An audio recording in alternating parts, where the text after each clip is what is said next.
guys, Balls968, but the O is 0, and this is the last episode.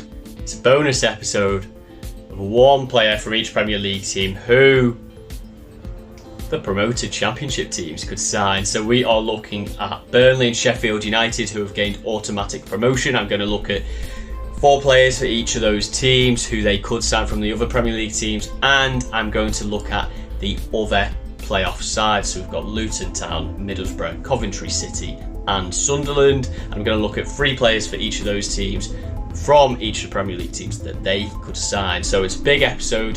We're going to look at 6 different teams here and different players who they could all be picking up for the 2 automatically promoted sides, and for the other 4, depending on which one comes up into the Premier League. So stick around to see who I think the championship teams could sign this summer. Burnley, Arsenal, Ainsley Maitland-Niles. First up, and we are looking at Maitland-Niles. He will be available on a free in the summer, and I think he will be joining a team in and around the lower half of the Premier League table.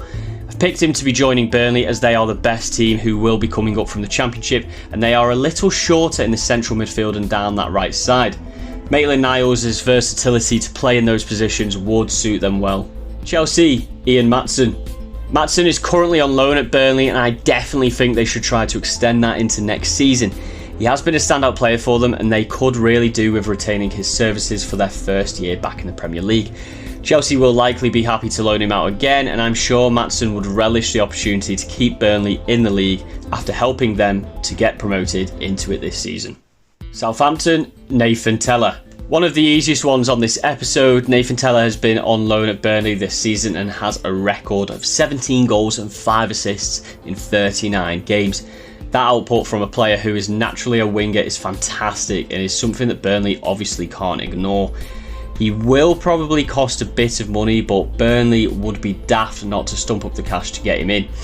There is the obvious question of whether he will be able to get close to the same sort of numbers in the Premier League, but if you are Burnley, you've got to take that risk.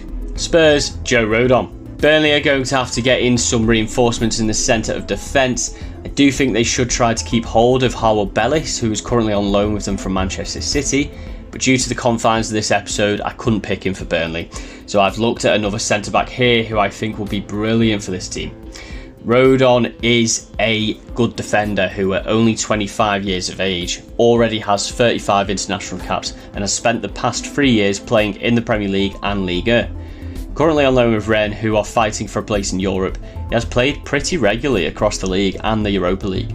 Spurs would probably be willing to let him go relatively cheap, and he just seems like he would be a good fit at Burnley. Sheffield United. Everton, Jarrad Branthwaite. Sheffield United do currently have decent options in defence, but Chris Basham is 34 years of age and Kieran Clark's loan will be up, so if they don't bring him back in, I think they will need to get another centre-back reinforcement in just to boost the numbers there. Whether this be permanently or on loan, I think Branthwaite will be a really solid choice. He has played a lot for a very good PSV team this year within the Eredivisie, Domestic Cups, the Europa League and even a snippet of Champions League qualifiers action. He has earned himself a lot of experience this year, and at only 20 years of age, he has plenty of room for progression. He could come in and have an immediate impact, but could also be a member of the squad for years to come if they decided to make a permanent transfer of it. Liverpool, Cumin Kelleher. Sheffield United will need a top quality goalkeeper in if they are to stay in the Premier League next season, and Kelleher is that. He's a brilliant goalkeeper and is easily one of the best second choice goalkeepers in the Prem. Anyone who doubts that hasn't watched his performances when he has got game time for the Reds. I'd love Liverpool to hold on to him, but at 24 years of age, I think he will be looking to move on to be first choice somewhere else. Sheffield United are a good team and would be a good place for him, whilst he will be a brilliant fit for them. Manchester City, James McAtee.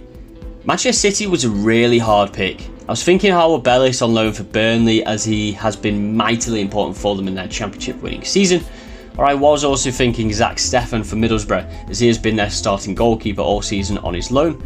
But I have decided to opt for McAtee, who is currently on loan at Sheffield United and I think has been the most important to his team out of those 3. He has been one of the most vital players for Sheffield United, scoring 9 goals and getting 3 assists this season. I think they should look to extend that loan deal and keep him at the club next season. He is clearly a good player, and if he can replicate the same performances next season, he'd be vital to Sheffield United staying up. West Ham United, Lucas Fabianski.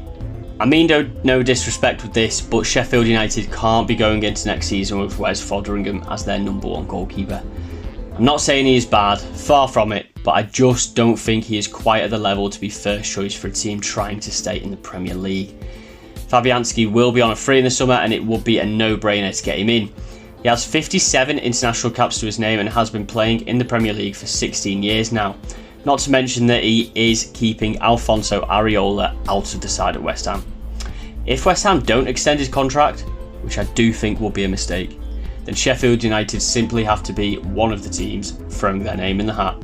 Luton Town. Bournemouth Junior Stanislas. Luton have never been in the Premier League and will need players with experience of playing at the top level. Stanislas will be available on a free in the summer, and as a winger, he does play a position in which Luton do not have a lot of depth. He'd be a good player to get in the squad to provide them with the leadership that so many years in and around the Premier League gives to a player. Crystal Palace, Joel Ward. Crystal Palace have a plethora of players leaving on a free in the summer, which gave me quite a few good options to choose from. I've opted for Joel Ward to join Luton. Again, they are going to need experience in that squad, and you can't pick up many players on a free with more experience in the Prem than Ward. He's been playing nearly every game in the Premier League for the last 10 seasons. Luton are in desperate need of a permanent natural right back. I think he'd be an excellent addition. Leicester City, Hamza Chowdhury. Making the loan of Marvellous Nakamba from Villa permanently will probably be first choice for Luton. However, Chowdhury is a better, young central defensive mid who will be on a free.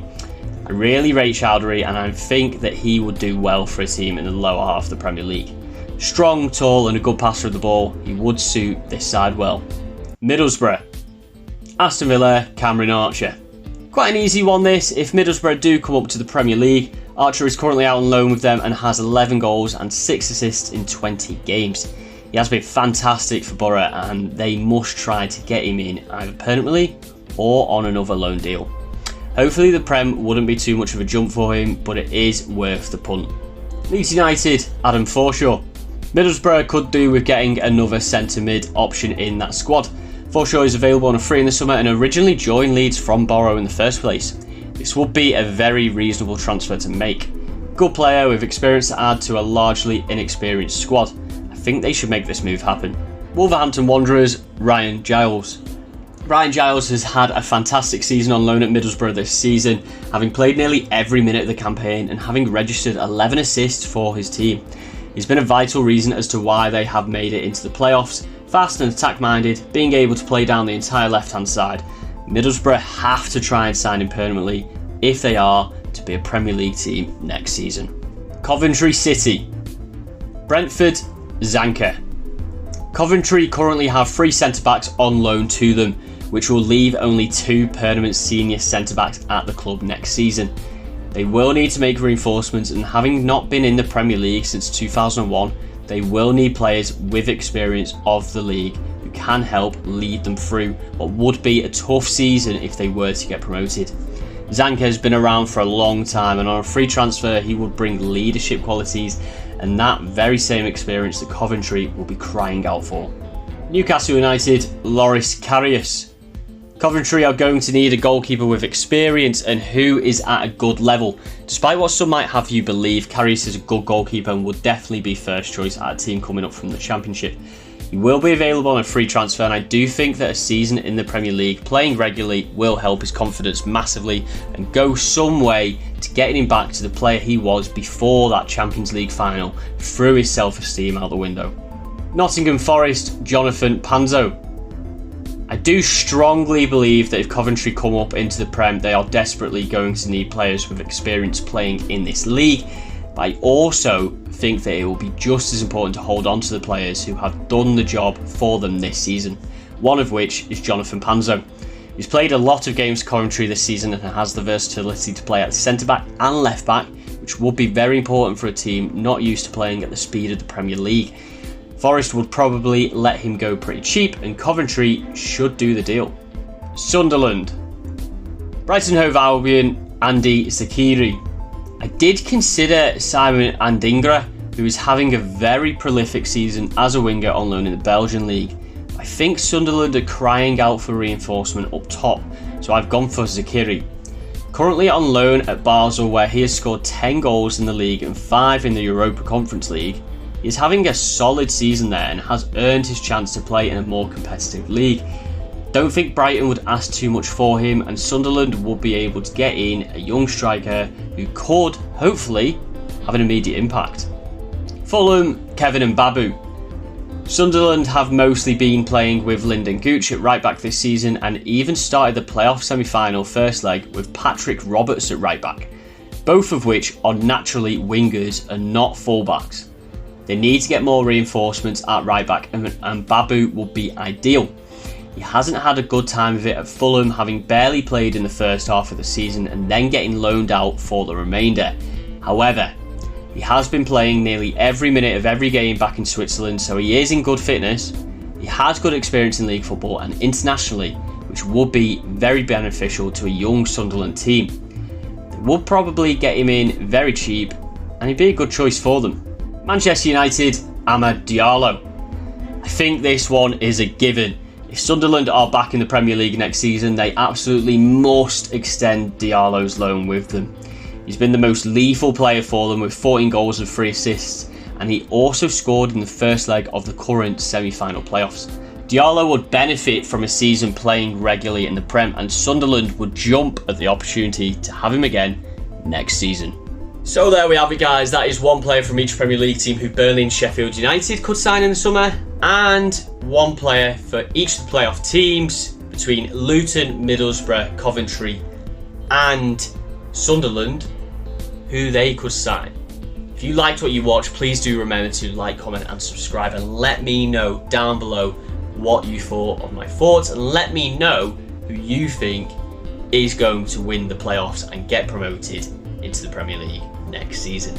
Thank you very much for watching, guys. I've been Bolts96 with the O is 0. This is the last episode of this series. I hope you've enjoyed it. We are going to look at some more content in the following weeks as the leagues finish and going into the summer and the transfer window. So please make sure to keep an eye out for the content, subscribe, and make sure to keep your notifications on. Thank you very much for watching, guys. Please do check me out on all my other socials. I'm on Twitch, TikTok, Instagram, Twitter, and YouTube, where you're watching this video, all under the same handle, Bolts96, but the O is 0. Thank you very much for watching again, guys, and I will see you on the next video.